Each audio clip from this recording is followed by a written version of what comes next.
Hi. I know I like to start my video without my glasses, and I continually want to pull them off anyway.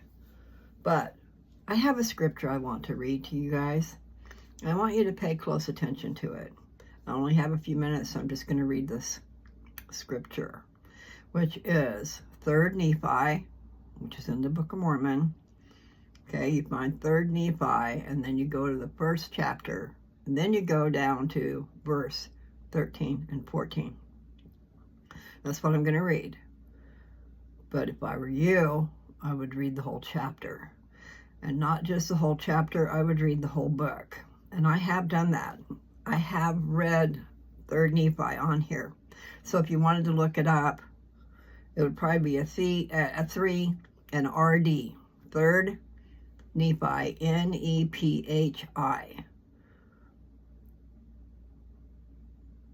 It's about the time that Jesus came and visited the earth over here in the Americas, this country, okay?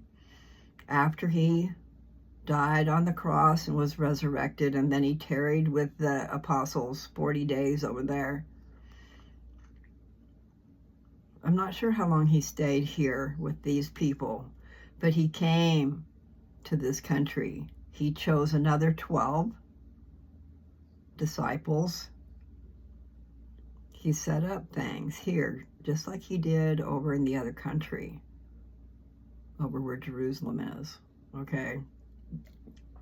These people had been waiting for him, and waiting and waiting and waiting. The believers knew he was coming. They knew the sign was coming of his birth, and there was a sign of his death. And then they also knew he was coming to visit the people here, the people who knew about him, that were waiting for him. Okay, so this is what's going on. I don't have a lot of time. I'm just going to make it a quickie. But what's going on is the non-believers are fixing to kill the believers. They said, hey, the time is past. He should have been.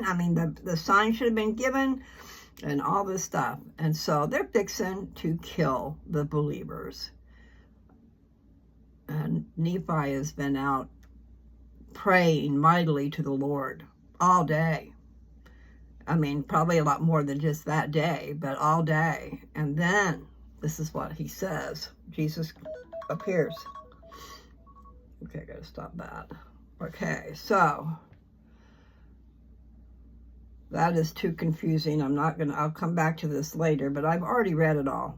So the thing is, first chapter in 3rd Nephi, this is what, I'll start with verse 12. And it came to pass that he cried mightily unto the Lord all that day.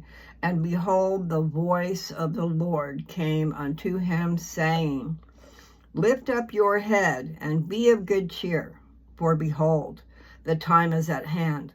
And on this night shall the sign be given, and on the morrow come I into the world, to show unto the world that I will fulfill all that which I have caused to be spoken by the mouth of my holy prophets.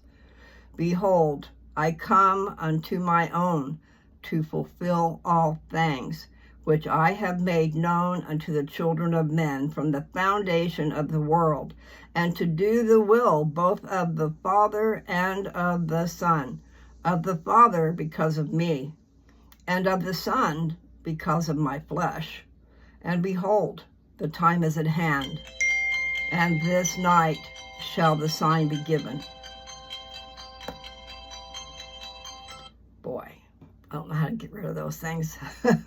Anyway, I made it 13 and 14.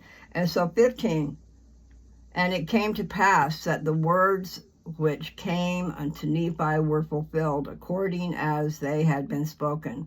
For behold, at the going down of the sun, there was no darkness, and the people began to be astonished, because there was no darkness, even the night came.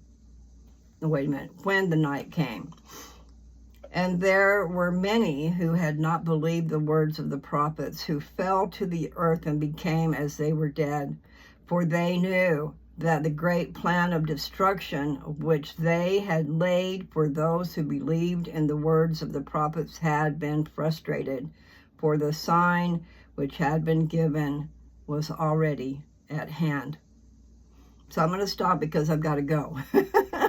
But I wanted to get that out there. That's a very important passage, I guess you might call it.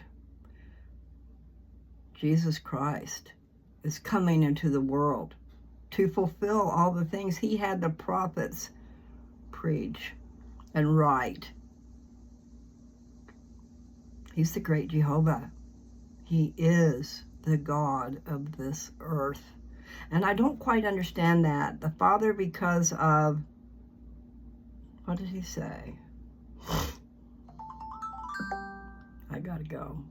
Bye.